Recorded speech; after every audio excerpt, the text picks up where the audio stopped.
آج کا بڑا حصہ ما بعد الموت کے حالات پر مشتمل ہے۔ قرآن کریم کو اگر آپ ترجمے کے ساتھ پڑھیں دیکھیں تو شاید یہ کہنے میں مبالغہ نہیں ہوگا کہ قرآن کریم کا شاید 1/3 حصہ وہ مرنے کے بعد کے حالات پر مشتمل ہے۔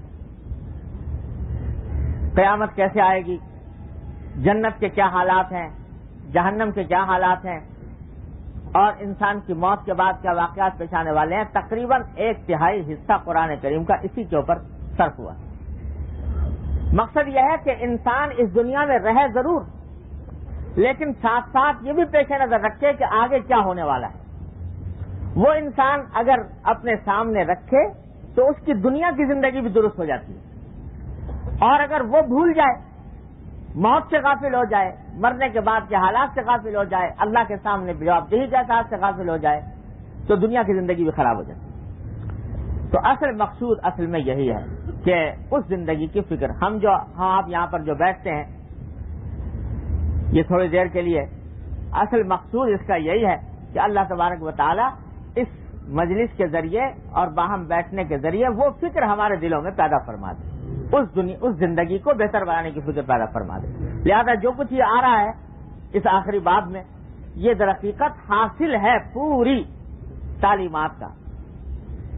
حضرات صحابہ کرام رضی اللہ تعالی عنہم اجمعین کے دلوں میں نبی کریم سرور عالم صلی اللہ علیہ وسلم نے یہ آخرت کی فکر اور جنت و جہنم کا دھیان اور خیال ایسا جما دیا تھا کہ کسی وقت ان کے دل سے نکلتا نہیں تھا۔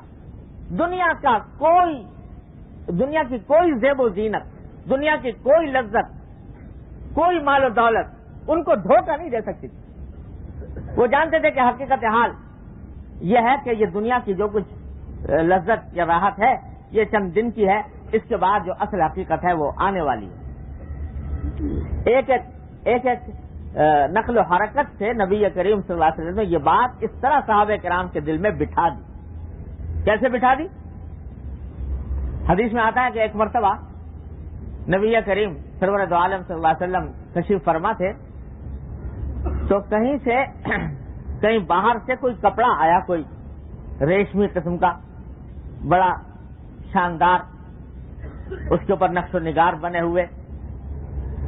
اب عرب کے رہنے والے سیارہ نشین جنہوں نے اس سے پہلے وہ کپڑا کبھی دیکھا نہیں تھا تو صحابہ کرام کے ہاتھ میں آیا تو وہ ایک دوسرے کو دکھانے لگے، بھائی دیکھو کتنا اچھا کپڑا ہے، باہر سے آیا۔ اس کو ایک دوسرے کو دکھانے لگے، اور ایک سے دوسرے سے تیسرا ہاتھ میں لے رہا ہے اور اس کو دیکھ کر کہہ رہا ہے واقعی ایسا کپڑا کبھی اتنا اچھا پہلے کبھی نہ دیکھا نہ سنا۔ حضور اقدس صلی اللہ علیہ وسلم دیکھ رہے تھے کہ یہ میرے صحابہ یہ اس کپڑے کو دیکھ کر بڑے خوش ہو رہے ہیں اور بڑے سے تعجب کر رہے ہیں کہ کتنا اچھا کپڑا ہے۔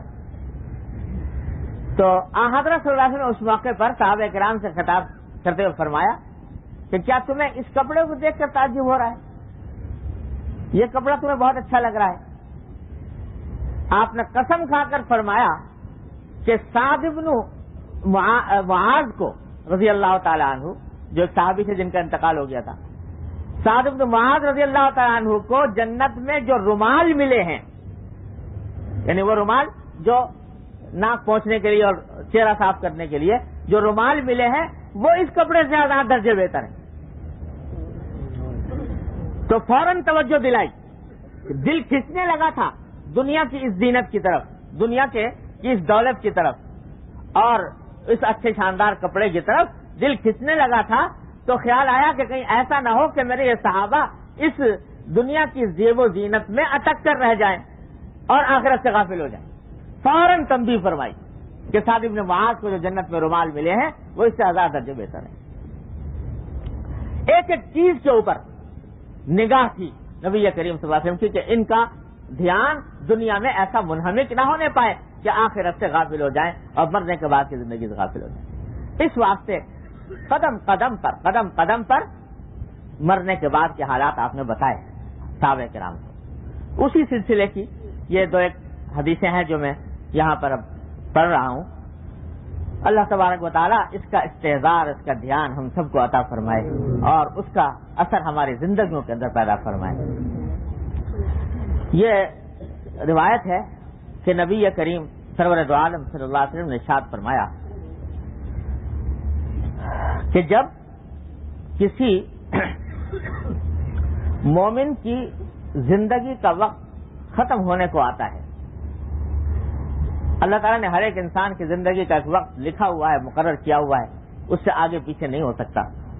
تو جب وہ وقت آ جاتا ہے کسی کا، تو اللہ تبارک و تعالیٰ اس کے پاس ملک الموت کو بھیجتے ہیں، ایسے فرشتے کو بھیجتے ہیں جو اس کی روح قبض کرنے کے لیے جاتا ہے کہ اب اس کو اللہ تبارک و تعالیٰ کے پاس واپس بھیجنا ہے۔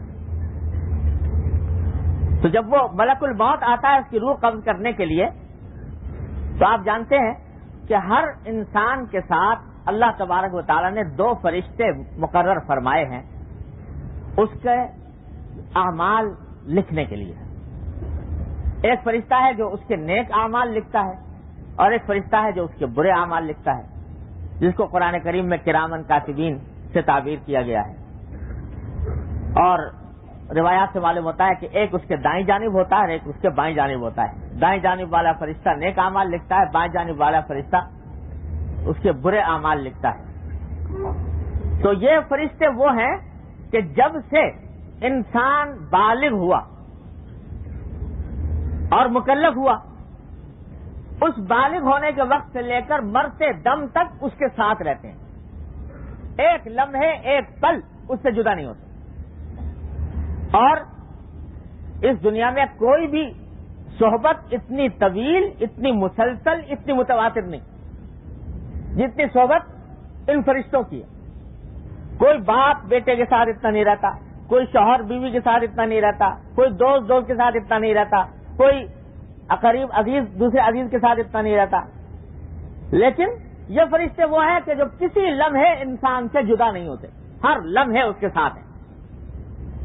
تو اتنی طویل صحبت اور اتنی طویل رفاقت ان فرشتوں نے اٹھائی ہوئی ہے۔ تو جب اس کے مرنے کا وقت آتا ہے تو وہ فرشتے کہتے ہیں کہ ان ھذا قد کان لنا اخا و صاحبا وقد حان الیوم منہ فراق، کہ یہ شخص جس کی روح قبض کرنے کے لیے یہ ملک الموت اس وقت آیا ہے، یہ ہمارا بھائی تھا اور ہمارا ساتھی تھا، کہ اتنی طویل رفاقت ہمیں اس کے ساتھ رہی، اس کے اچھے برے اعمال ہم دیکھتے رہے، اس کے ساتھ رہے۔ وقد حان الیوم منہ فراق، اور اب جدائی کا وقت آ گیا۔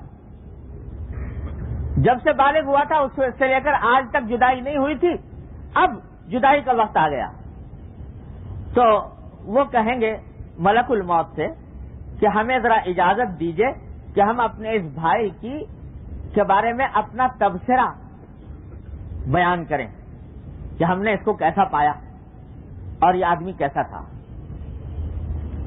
تو ملک الموت کہے گا اچھا بتاؤ یہ کیسا تھا۔ تو وہ دونوں جو ہیں وہ اپنے اپنے طریقے پر اس کے حالات بیان کریں گے کہ یہ آدمی کیسا تھا۔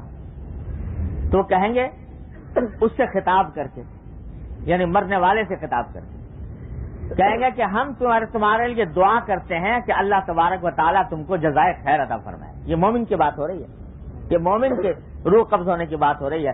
تو وہ کہیں گے کہ اللہ تعالیٰ سے ہم دعا کرتے ہیں کہ تمہیں ہماری طرف سے جزائے خیر عطا فرمائے اور تمہیں اپنی رضائے کاملہ سے نوازے، اور تمہارے جو گناہ ہیں اللہ تعالیٰ ان کی مغفرت فرمائے، اور اللہ تعالیٰ تم کو جنت میں داخل فرمائے۔ کیوں؟ اس لیے کہ فنعم الاخو کنت والصاحب، تم ہمارے بہترین بھائی تھے، بہترین دوست تھے، بہترین ساتھی تھے۔ ما کان ایسر مؤونتک، تمہاری ذمہ داری جو ہمیں اللہ تعالیٰ نے ہمارے اوپر ڈالی تھی وہ کتنی آسان تھی کہ ہمیں اس نے مشقت میں نہیں ڈالا، اور کتنا تم اپنے معاملات میں جو کام کرتے تھے وہ ہماری ذمہ داریوں کو کتنی آسانی سے پورا کر دیتے تھے، اور تمہارے گناہ ہم کو اپنے پروردگار کے پاس جانے اور تسبیح و حمد اور تقدیس کرنے سے نہیں روکتے تھے. مانا یہ کہ اول تو گناہ ہی تم نہیں کرتے تھے. گناہ زیادہ کرے تو ہر وقت کام بڑھ گیا نا لکھنے کا, تو کام زیادہ بڑھ گیا تو اب ہمیں فرصت ہی نہ ملے کہ ہم اللہ کی تسبیح کریں, اللہ کی حمد کریں, اللہ کا ذکر کریں. ہماری اصل خوراک, اصل غذا تو اللہ کی تسبیح ہے, اللہ کا ذکر ہے, اللہ کی حمد ہے. اگر ہم ہر وقت لکھنے میں لگتے رہیں تو یہ کام ہمارا چھوٹ جائے. تو تمہارے گناہ جو ہیں وہ ہم کو اپنے پروردگار کے حضور حاضر ہونے اور اپنے پروردگار کا ذکر کرنے اور حمد و تسبیح کرنے سے نہیں روکتے تھے. تو اس واسطے ہم تمہارے لیے دعا کرتے ہیں کہ اللہ تعالیٰ تم کو جزائے خیر دے, تم سے راضی ہو جائے اور تمہاری مغفرت کرے اور تمہیں جنت میں داخل کرے. وہ فرشتے یہ دعا کرتے ہیں.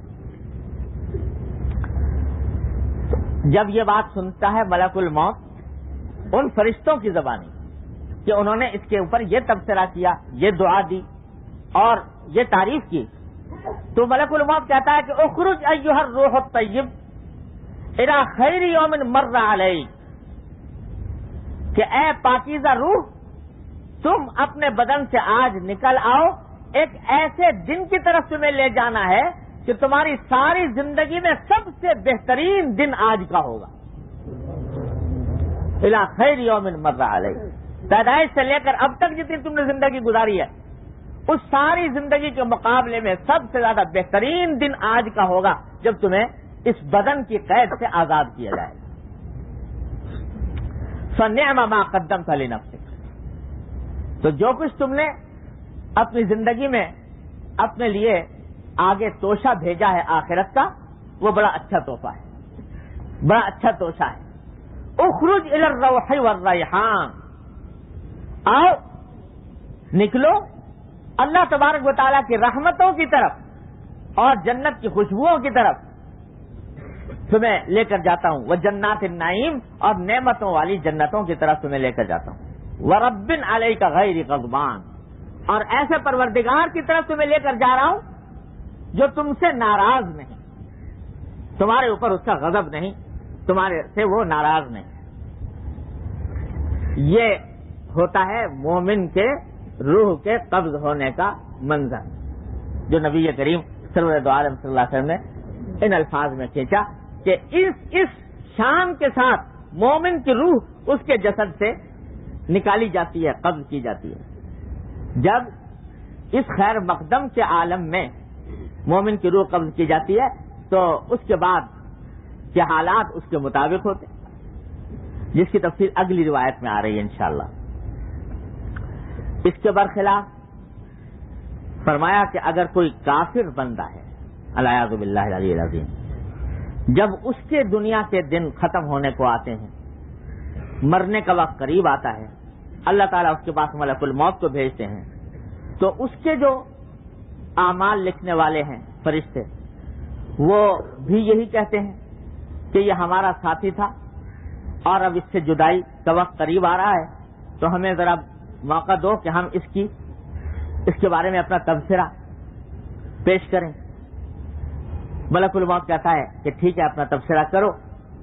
تو وہ ان الفاظ میں تبصرہ کرتے ہیں کہ لعنت اللہ وغضبہ علیہ, اللہ کی لعنت ہو اور اللہ کا غضب ہو اس بندے کو.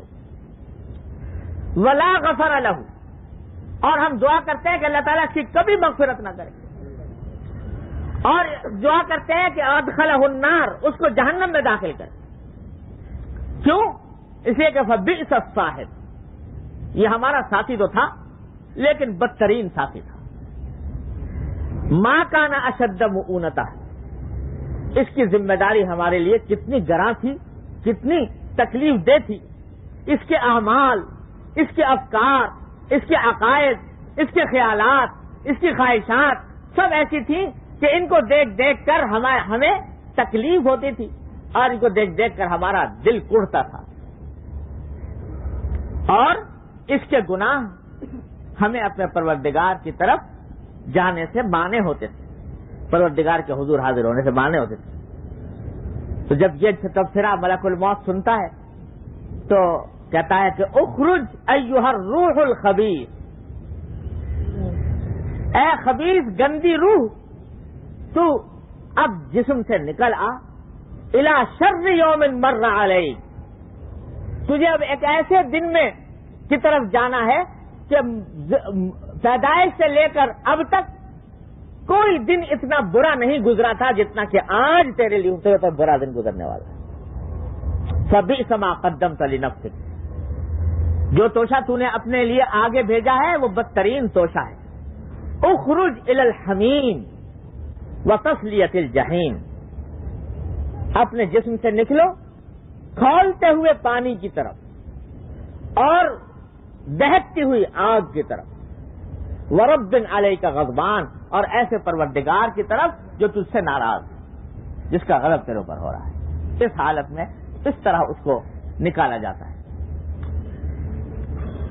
تو العیاذ باللہ العلی العظیم، العیاذ باللہ العلی العظیم، جب پہلے ہی مرحلے پر یہ اعلان کر دیا گیا کہ لعنت اللہ علیک وغضبہ، تیرے اوپر اللہ کی لعنت ہے اور غضب ہے، اور اس حالت میں جس کو نکالا جا رہا ہے، تو آگے کے مراحل سارے اس کے مطابق ہوتے ہیں۔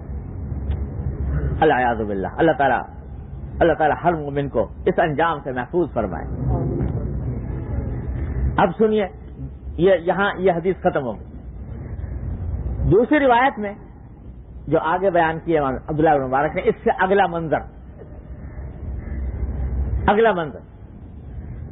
منظر یہ کہ جب روح نکل گئی تو کیا ہوگا؟ روح نکلنے کے بعد کہتے ہیں کہ جب مومن کا انتقال ہوتا ہے تو تنادت بقاع الارض، تو زمین کے مختلف حصے وہ آواز لگاتے ہیں، وہ زمین کے مختلف حصے پکارتے ہیں۔ کیا پکارتے ہیں؟ کہ مات عبد اللہ المؤمن، اللہ کا مومن بندہ آج انتقال کر گیا، مر گیا،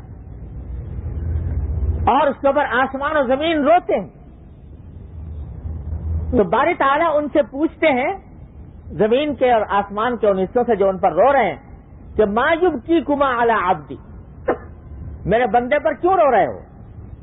تو وہ کہتے ہیں کہ یا ربنا لم یمشی علی ناحیۃ منا قط الا وہو یذکر، کیا پروردگار یہ بندہ جو اس وقت اٹھا ہے اس کا ہم پر یہ احسان ہے کہ ہمارے یعنی زمین کے جس کسی حصے سے کبھی یہ گزرتا تھا تو اللہ آپ کا ذکر کرتے ہوئے گزرتا، آپ کو یاد کرتا ہوا گزرتا تھا، تو اس نے ہمیں آپ کے ذکر سے آباد کیا، اس نے ہمیں آپ کے ذکر سے زینت بخشی، اس کا ہم پر یہ احسان ہے۔ اس لیے آج جب یہ جا رہا ہے اس دنیا سے تو ہم اس لیے رو رہے ہیں کہ اے اللہ ہم کو یہ زینت بخشنے والا اور ہم کو آپ کے ذکر سے آباد کرنے والا رخصت ہو۔ آسمان و زمین اس کے اوپر ہوتی، اور آگے فرمایا کہ جب مرنے کے بعد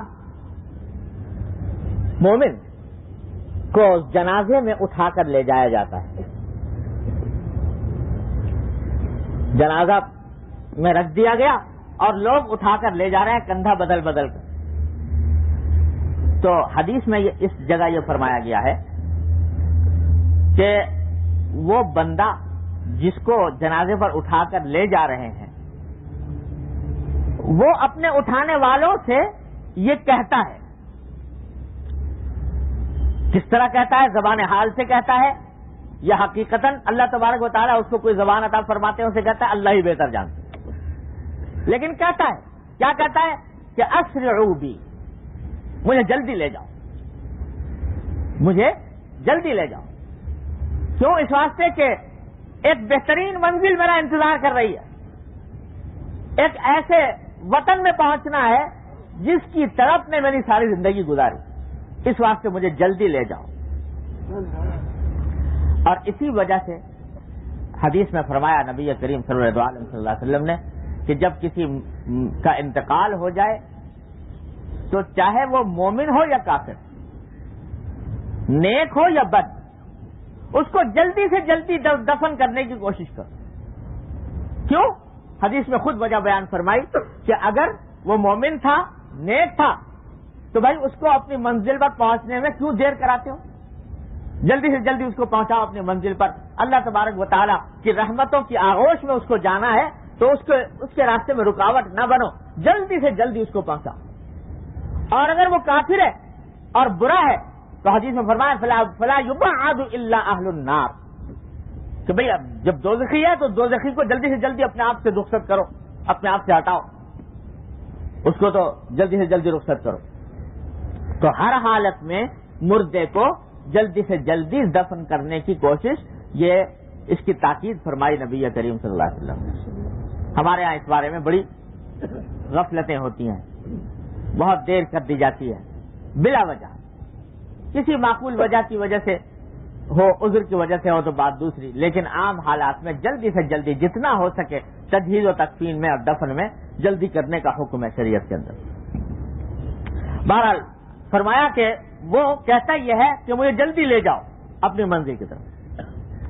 فَإِذَا وُضِعَ فِي لَحْدِهِ، جب اس کو لحد میں رکھ دیا جاتا ہے قبر میں، تو کلمتہ الارض، تو جس زمین پر اس کو رکھا گیا وہ اس سے بات کرتی ہے. وہ کہتی ہے مردے کو، کیا کہتی ہے؟ قالت له ان كنت لاحبك وانت على ظهري فانت الان احب الي. وہ زمین اس سے خطاب کر کے کہتی ہے کہ اے اللہ کے بندے، جب تو میری پشت پر چلا کرتا تھا تو میں اس وقت بھی تجھ سے محبت کرتی تھی. جب تو میری پشت پر چلتا تھا تو اس وقت بھی میں تجھ سے محبت کرتی تھی، اور آج جب تو میری آغوش میں آ گیا تو آج تو مجھے اس سے زیادہ محبوب ہے. فأنت الآن أحب إلي. اور اس کے برعکس والعیاذ باللہ کہتے ہیں جب کافر کو اٹھا کر لے جایا جاتا ہے جنازے میں تو وہ یہ کہتا ہے کہ ارجعوا بی ارجعوا بی، مجھے واپس لے جاؤ، مجھے واپس لے جاؤ، میں وہاں جانا نہیں چاہتا. اور جب اس کو اس کی قبر میں رکھ دیا جاتا ہے تو زمین اس سے بھی بات کرتی ہے اور کہتی ہے کہ جب تو میری پشت پر چلا کرتا تھا تو میں تجھ سے بغض رکھتی تھی، میں تجھے ناپسند کرتی تھی، اور آج جب تو میرے اندر آ گیا تو مجھے پہلے سے زیادہ مبغوض ہے، مجھ سے پہلے سے زیادہ ناپسند ہے. یہ کلام کرتی ہے. یہ اس طرح استقبال ہوتا ہے قبر کی طرف سے اور زمین کی طرف سے، مومن کا اس طرح اور کافر کا اس طرح. اگلی روایت میں یہ بیان فرمایا گیا کہ جب میت کو رکھ دیا گیا قبر کے اندر تو کیا ہوتا ہے؟ کہتے ہیں ان المیت یقعد فی حفرۃ، کہ میت کو بعد میں اس قبر کے اندر بٹھایا جاتا ہے. کس طرح بٹھایا جاتا ہے؟ وَهُوَ يَسْمَعُ وَخَطَ مُشَيِّعِينَ، بٹھایا جاتا ہے اور جو لوگ اس کو دفن کرنے کے لیے آئے تھے ان کے واپس جانے کے قدموں کی آہٹ وہ سنتا ہے کہ یہ لوگ مجھے پہنچانے آئے تھے، دفن کر گئے اور اب مجھے تنہا اس گڑھے میں چھوڑ کر جا رہے ہیں. اس کی آواز اس کو سنائی جاتی ہے، اس کو آواز وہ سنتا ہے. وَلَا يُكَلِّمُهُ شَيْءٌ أَوَّلَ مِنْ حُفْرَتِهِ، اور کہتے ہیں کہ اس سے سب سے پہلے جو بات کرتا ہے وہ وہی گڑھا یعنی قبر ہے جو اس سے بات کرتی ہے. کیا کہتی ہے؟ ایک تو وہ جملہ جو پہلے بتایا تھا، یہاں اس روایت میں یہ کہا گیا کہ وہ اس سے خطاب کر کے یہ کہتی ہے کہ وَيْحَكَ ابْنَ آدم أَلَيْسَ قَدْ حُذِّرْتَنِي وَحُذِّرْتَ ضِيقِي وَظُلْمَتِي وَنَتْنِي وَحَوْلِي، کہ اے ابن آدم، اے آدم کے بیٹے،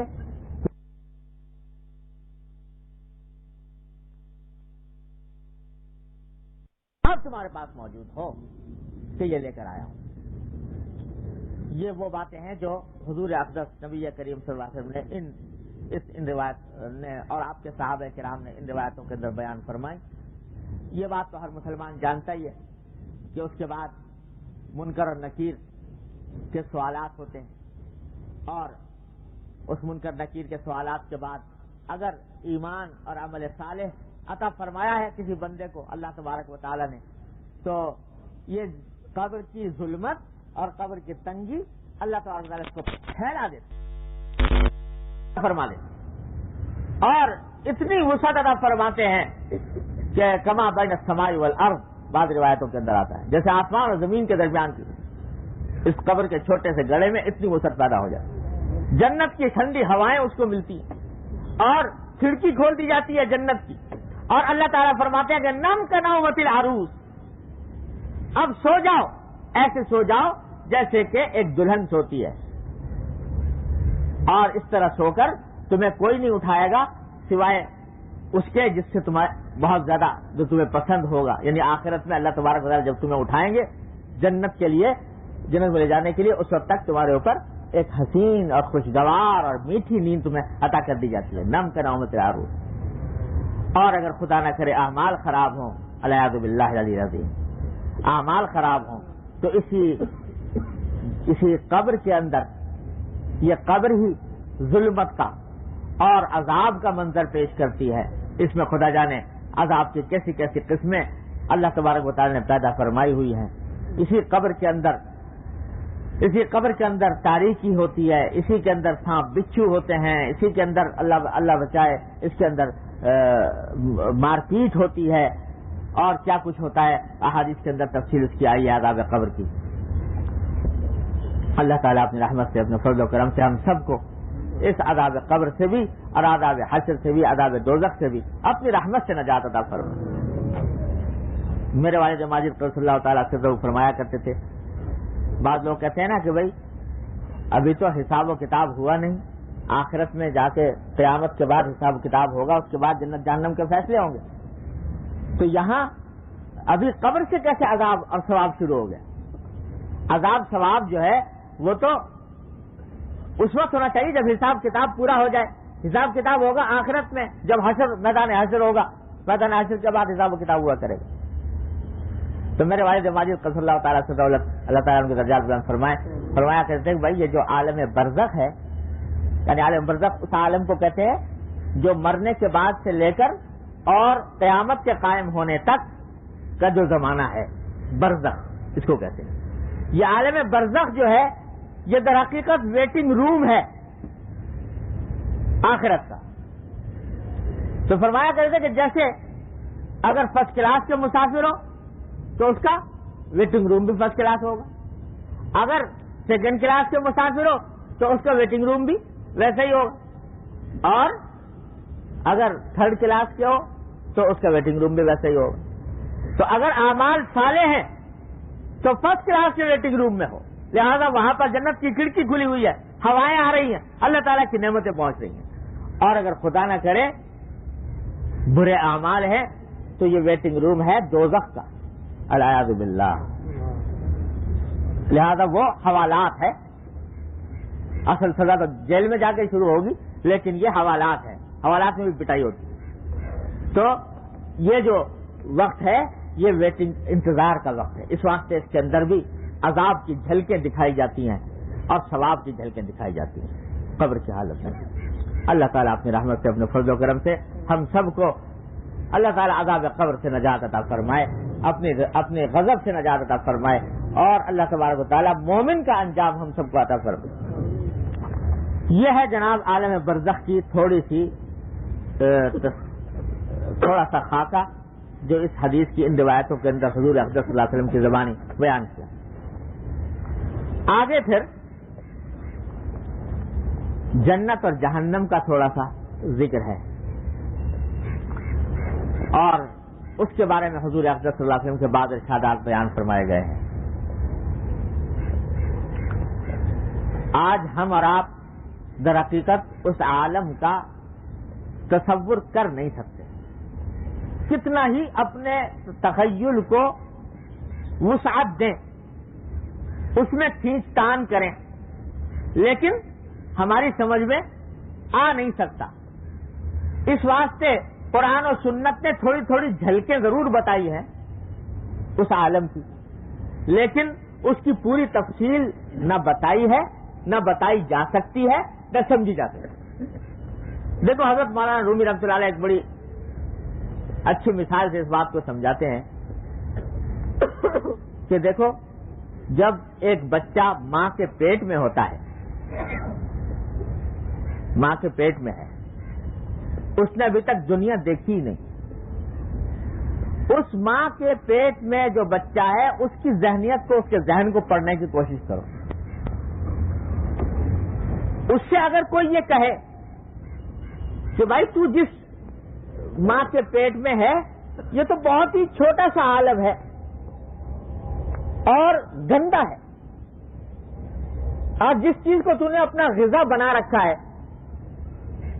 ماں کے پیٹ میں بچے کی غذا ہوتی ہے ماں کا خون، اور خون بھی گندا خون، وہ اس کی غذا ہوتی ہے. تو جس چیز کو تو نے اپنی غذا بنا رکھا ہے وہ تو انتہائی گندی چیز ہے، ناپاک چیز ہے، نجس چیز ہے. اور جب تو یہاں سے نکلے گا اس ماں کے پیٹ سے تو جتنا یہ تجھے ماں کا پیٹ نظر آ رہا ہے اس سے لاکھوں کروڑوں گنا بڑا عالم بعد میں آنے والا ہے. اور تو وہاں جا کر یہ جس چیز کو بڑے مزے سے کھاتا ہے، اپنی غذا بنا رکھا ہے، اس کو دیکھ کر نفرت کرے گا، اس کا تصور کر کے نفرت کرے گا.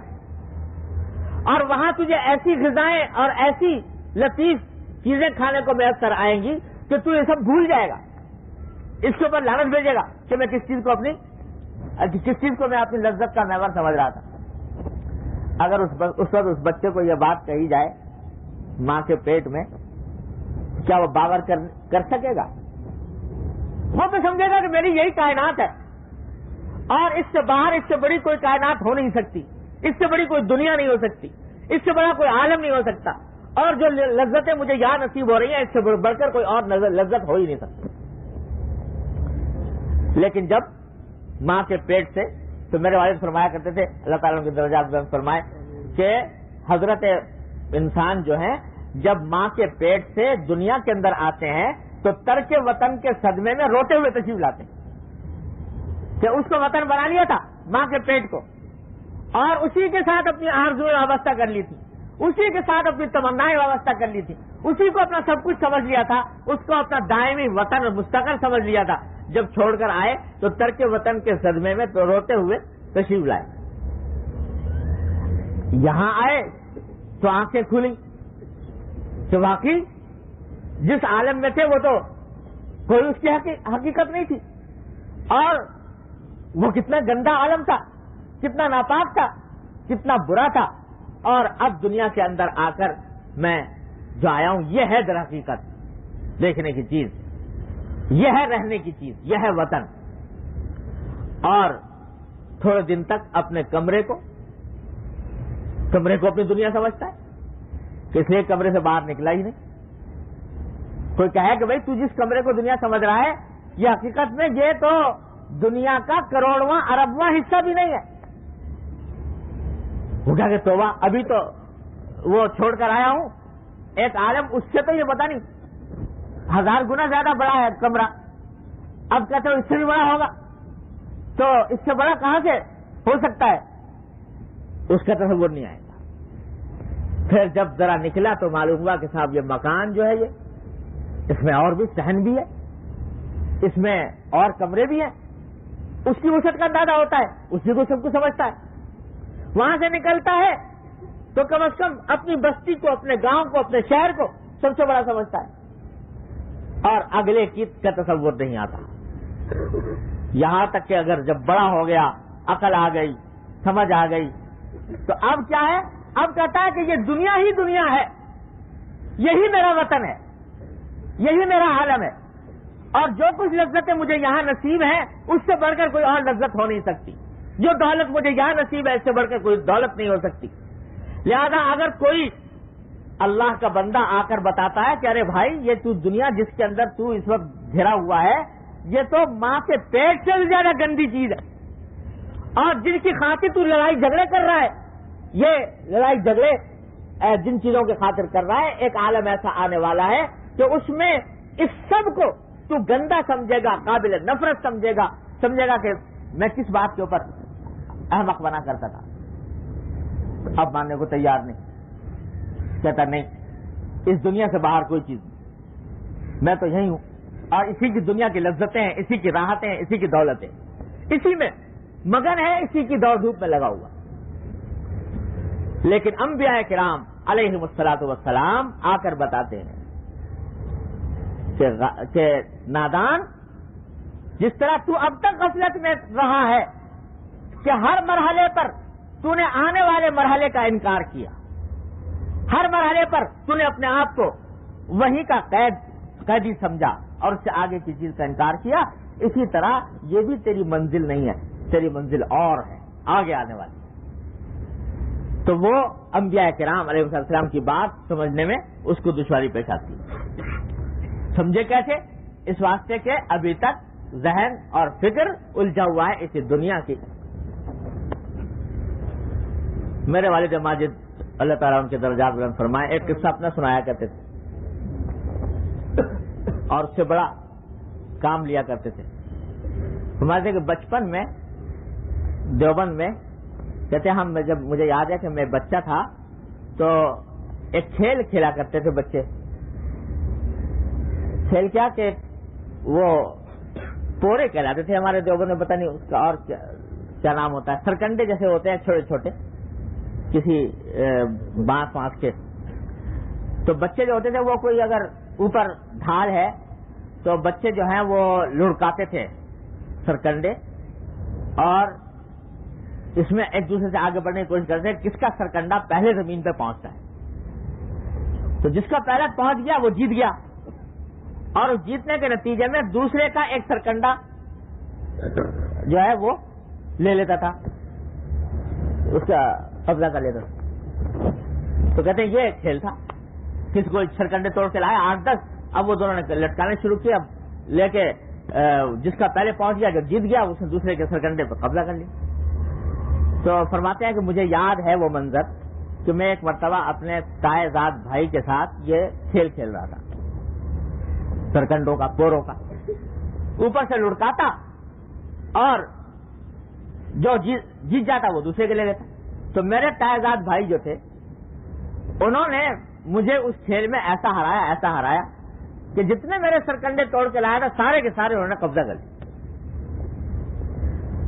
تو فرماتے ہیں مجھے آج تک وہ منظر یاد ہے اور وہ اس احساس کا اب تک دل میں خیال ہے کہ میں یہ سمجھا کہ میری کائنات لٹ گئی اور میں بالکل مفلس قلاش ہو گیا، اور اس سے زیادہ میرے ساتھ کوئی اور ظلم اور کوئی غم کی بات نہیں ہو سکتی کہ میرے سارے سرکنڈے اٹھا کے لے گئے۔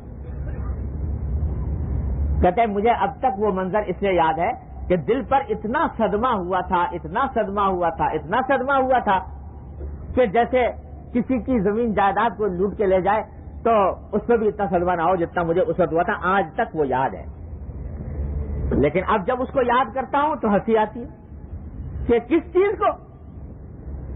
کے ضائع ہونے پر اتنا غمگین ہوا، اتنا رنجیدہ ہوا، اتنا پریشان ہوا۔ ارے وہ کوئی چیز تھی، کوئی دمڑی اس کی قیمت نہیں تھی اس پورے کی اور سرکنڈے کی، اور اس کے باوجود میں اتنا رو رہا تھا اور اتنا پریشان ہو رہا تھا کہ جیسے دنیا لٹ گئی۔